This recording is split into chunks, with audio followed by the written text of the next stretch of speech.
Samia, are you able to see my screen from your end? Yes, I'm able to see your screen. Thank you. I'll be presenting about my work that I'm doing for my PhD, and that is automated malaria microscopic diagnosis using artificial intelligence. Once again, I'm Rose Nakasi from Makere University and a lecturer in Busitema University. So my domain is particularly in the field of health, where we're trying to leverage on the use of AI in healthcare. So why basically healthcare and why the motivation for the study is that we wanted to improve human well-being, reduce suffering, and extend the health of life. And basically, there are very many multiple solutions that benefit from artificial intelligence in the domain of health.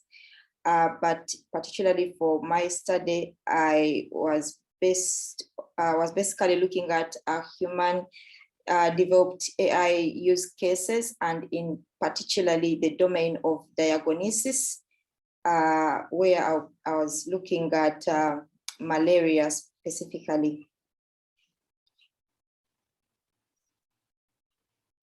So I'll drive right away to malaria and why basically malaria. Malaria is one of the major public health burdens, not only in Uganda, but in most of the sub-Saharan Africa. Malaria is caused by a parasite, and it's of a genus Plasmodium that I'm basically looking at. It has been reported as one of the leading causes of death, accounting for over 27% of the lives of Ugandans.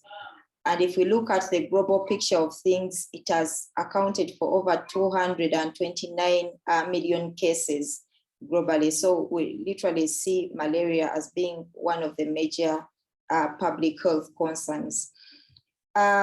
In most of the highly endemic areas, Uganda being part, we see very many patients that wait in very huge numbers, waiting for a diagnosis to be carried out. So some of these go with a diagnosis that is based on symptoms and signs, which is not usually the gold standard. But if we to talk about patients that go for a gold standard diagnosis, we see very many of them lining up for an accurate diagnosis. And what is the microscopy diagnostic challenge? So in highly endemic countries, we see that we have a lack of enough trained lab technicians to be able to carry out the gold standard microscopy diagnosis of malaria. Basing on the study that was carried out in Ghana, where we saw having 1.72 microscopes per the 100,000 population, we realized that there was only 0.85 trained laboratory staff per that 100 population. So this statistic gives us an understanding that there are actually very many microscopes vis-a-vis the number of trained laboratory staff, especially in highly endemic but low-resourced settings like Uganda. Microscopy being the gold standard, it is faced with some limitations. First, look at the standard operating procedure of the mechanism. The mechanism requires a lab technician not to view more than 20 slides in a day. So in a scenario where we have very many patients coming to a given healthy facility, and if we to put SOPs in place, then we would see a scenario where we have very many patients going without a diagnosis, because we have the standard operating procedure only limits the lab technician not to view more than 20 slides in a day. On top of that, the microscopy in its own self is an eye straining procedure, because here then the lab technician has to strain his eye to be able to see the small pathogens under the microscope. So the method is eyes training and the barriers for the lab technician. And this also limits their judgment if they are to view very many slides in a day.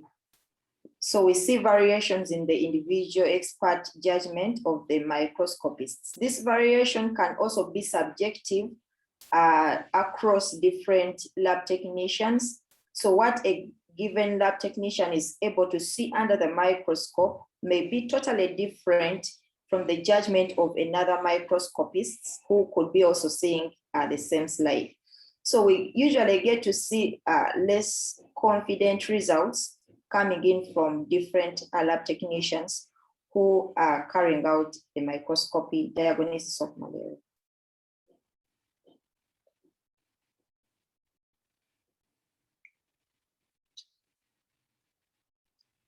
I don't know why my slide is not moving.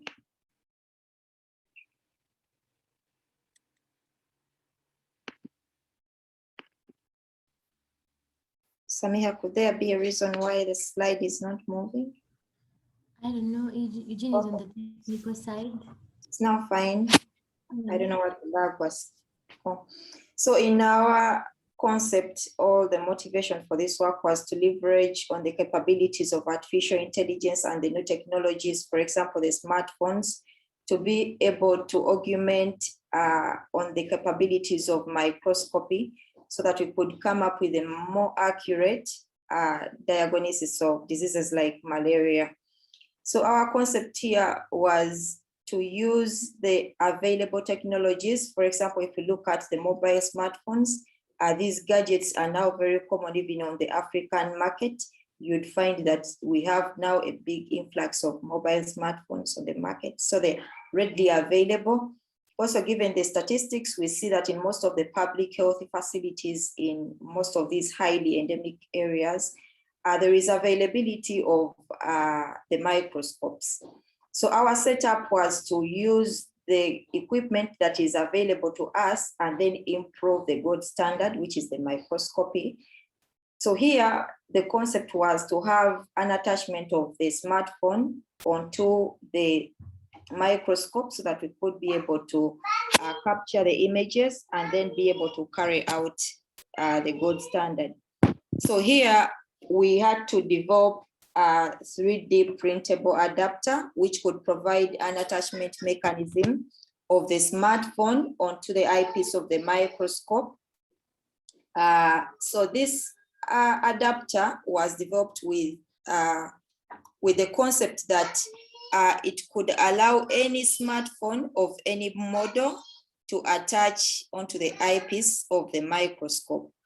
It had the attachment mechanism that was in line with the focal point of the eyepiece of the microscope so that we don't miss the details that come out of the microscope. So the procedure was once a patient goes to the healthy facility, the blood sample is taken, the usual microscopic procedure goes on. So there is staining of the slides and it's put under the microscope. So this mechanism could then attach the smartphone of any make to the eyepiece of the microscope. It also has the sliders which are able to move the smartphone in alignment with the eyepiece. The idea was to also develop it with a mechanism that could allow the charging system to go on so that we don't antagonize the preset alignment of the smartphone that has been attached. So even if we to take as many images as possible, still you could have a charging mechanism onto the smartphone so that the work could go on without much problems. So that is the adapter setup and the attachment mechanism of the smartphone onto the microscope. So with this setup, we are able to collect as many images as possible. We already have a collaboration with the main referral hospital in Uganda, and that is Mulago Referral Hospital. We benefited from the expertise from the lab technicians from there who had the true judgment of what the malaria parasites are. Because they are the experts, they gave us much information about the microscopy of malaria. So they are the ones who also helped us in the data collection. They would collect the images. They would also help us with the annotation of the data because they had a good judgment of the objects of interest. Our work was to give them the annotation software, and they could then draw bounding boxes around the objects of interest, and those are the parasites. In this particular part of the work, we're basically looking at detection of malaria parasites.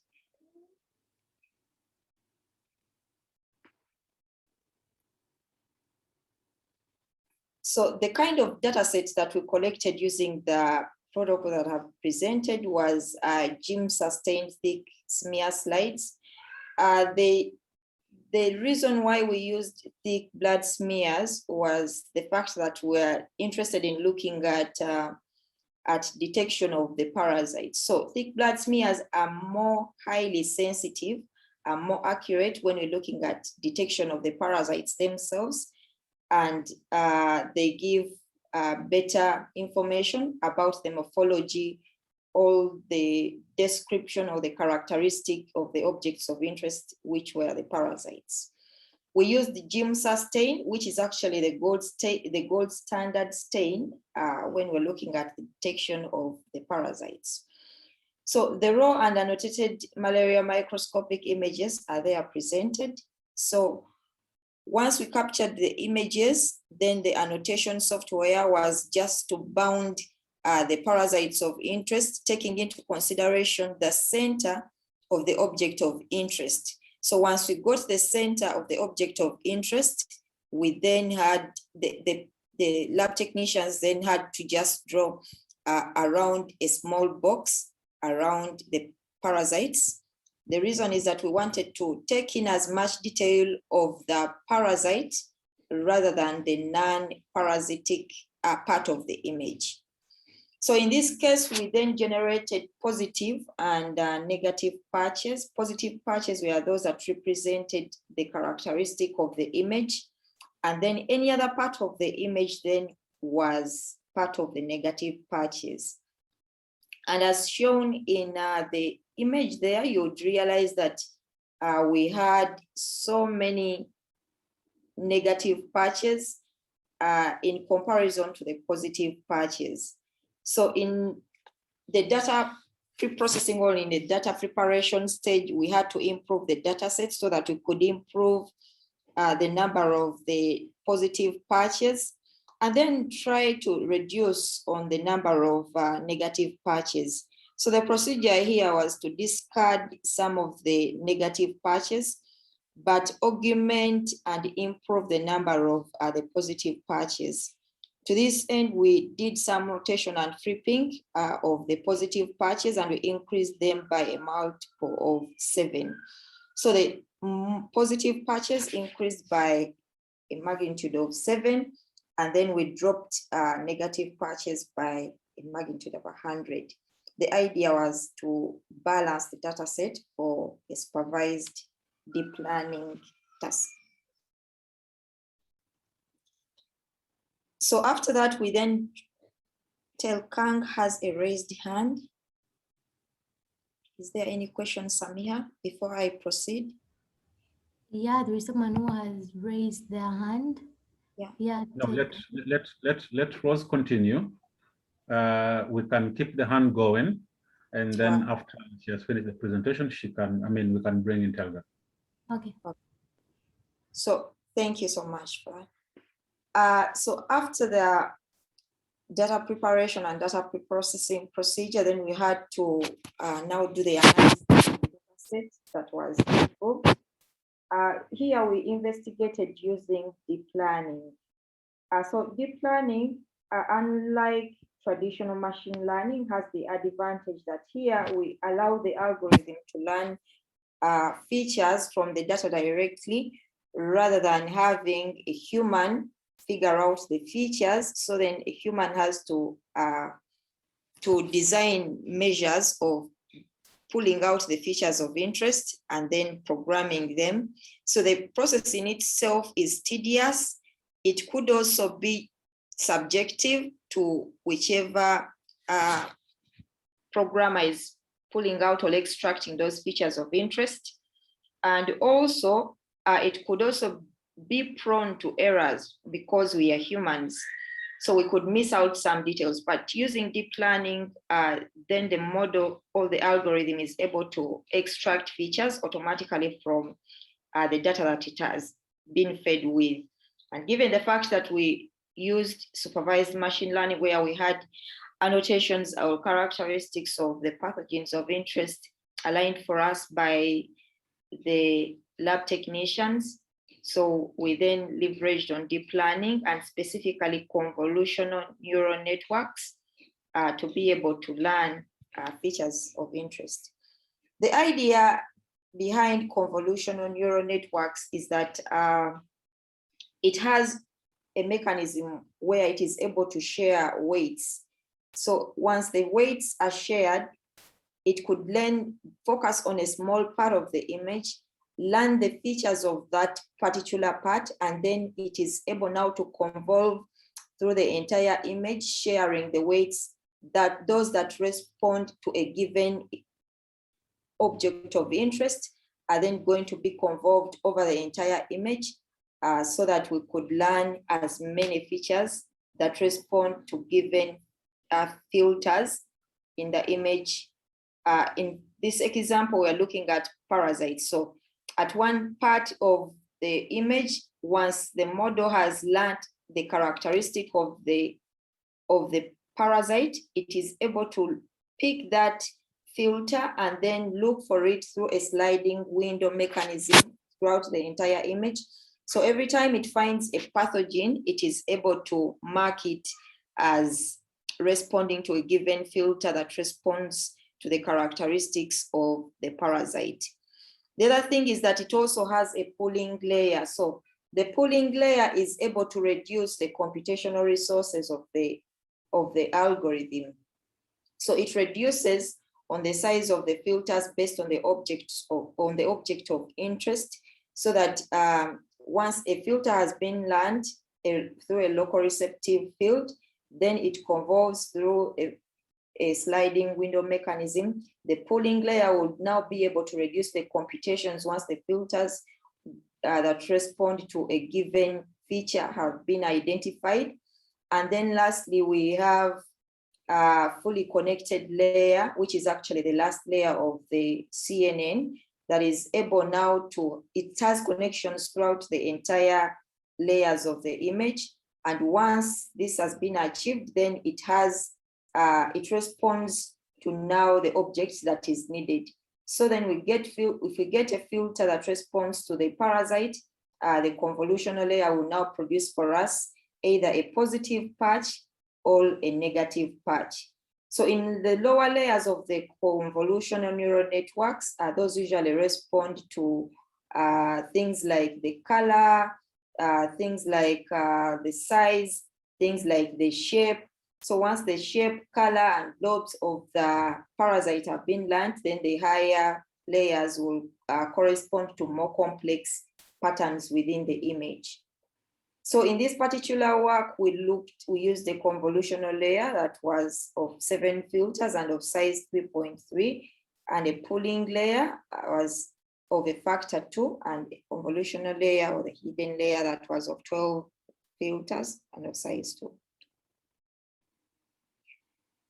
So in our evaluation, we used the usual evaluation mechanism of the rock accuracy, the precision, and recall to be able to assess the performance of the model. We used this task on malaria, but then we did proof of concept on other microscopic challenges like tuberculosis and hookworms. And specifically for malaria, our CNN model produced an AUC of 1.00. We made a comparison with shallow machine learning architectures that like the extra randomized tree, and it produced an AUC of 0.96. And tuberculosis, the same, we got a CNN of 0.99, and the extra randomized traditional machine learning algorithm gave us an AUC of 0.6. So in this, we see that indeed the convolutional neural networks or the deep learning models gave us better accuracy compared to shallow machine learning techniques. In response, also when we look at our precision recall curves, the CNN gave an AP, average precision, of 0.97 in comparison to the ERT AP of 0.66. So indeed, we see that the CNN also gave better accuracy in detecting the malaria parasites and any other microscopic challenges that we looked at vis-a-vis the shallow machine learning algorithms that were used as the baseline. So to validate the results, we had to juxtapose this to a unique test image that was not used in the training phase, so that we could now evaluate the model on a fresh image. So we gave this fresh image again to the lab microscopists to give us what in their judgment they could call the parasites. So the white boxes are now the annotations that was done by the microscopists from Molago. And then the performance of the model is that marked in red bounding boxes. So we could also see scenarios where we have overlapping boxes. So to reduce the overlapping patches, reducing the accuracy of the model, we used non-maximum suppression so that they could only respond to one filter. So with non-maximum suppression, we could then pick on the patch that had the higher probability and then discard any other part that had lower probability but could overlap, so that we know that now we're taking on a filter that could produce the highest probability and that could respond to the object of interest that we're looking at. And that was used to reduce the overlaps that you could see. So even when we have overlaps, we could see that the model was able now to map out the pathogens of interest. And for malaria specifically, which is on the left, when you look at the Plasmodium, you could realize that the lab technician missed out a pathogen, but then the machine learning model was able to be able to map out the missed out pathogen. So we took this again back to the lab technicians, and they actually confirmed that yes, what appears in red without a white bounding box was actually part of the malaria parasite. Literally also on the right, you could see another validation with another microscopic challenge that we looked at using the tuberculosis bacilli. So this work has gone beyond just classification of patches. We have looked at object detection, where we do the detection of the parasites and also localize them and quantify the measure of accuracy in detection of that particular parasite. We've also gone ahead to do malaria parasitemia, where we do now counts of the parasites, counts of the white blood cells, to be able to quantify the magnitude of the infection of malaria, so that that could also be used in prescribing the right medication. We've also produced easy to use platforms, especially for our lab technicians. We've integrated this into web applications. We've also integrated it into my mobile applications for easy in-field use. Yes, thank you. That's part of what I had to share. Special thanks go to Makerere University, the Embassy of Sweden, Makerere AI Lab, Molago Hospital, our collaborators, Bositema University, and Grand Challenges Canada, that were the initial sponsors of this work, and the entire team behind this work. Thank you. Thank you so much, Mrs. Rose Nakasi, for the insightful presentation. I'm actually very happy having a biomedical background, that at least there are computer scientists that are trying to dive into the medical field and solve the problems that are affecting the medical field. I'm really impressed. So we have a question from Martin, and he's saying, thank you, Rose, for the nice presentation. Was the processing of the images carried out on the phones, or they were analyzed and processed from somewhere else? Thank you very much, Martin Galiwango, for the question. In the initial parts of this work was to just get the images from using the smartphone and then analyzing them on computer. Right now we have a mobile application that is able to capture the images, and also analysis is done on the fly on the smartphone itself. We also have a web application where once the image is uploaded onto a web portal, then analysis is also done. Thank you. Okay, we have another question from Ariho Hilary. He's saying, thank you very much for the presentations. What are the names of the mobile applications that this technology is integrated in?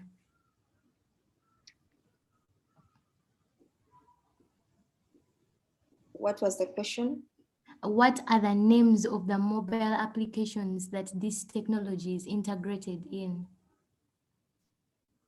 If I get the question very well, we integrated this. We have an Android application. Okay, I think he's asking for the name, like, were they deployed? Like, let me say, can you find them on Google Play Store? Apparently not. We still are doing the prototypes and improving them. Once this is out, then we shall be able to share that information. But apparently no, it's not yet out on the market. Okay. Those are some of our next steps. Thanks, Ari. Okay, so if there are no any further questions. Thank you. Thank you all. I will advise that please, today we have quite a lot of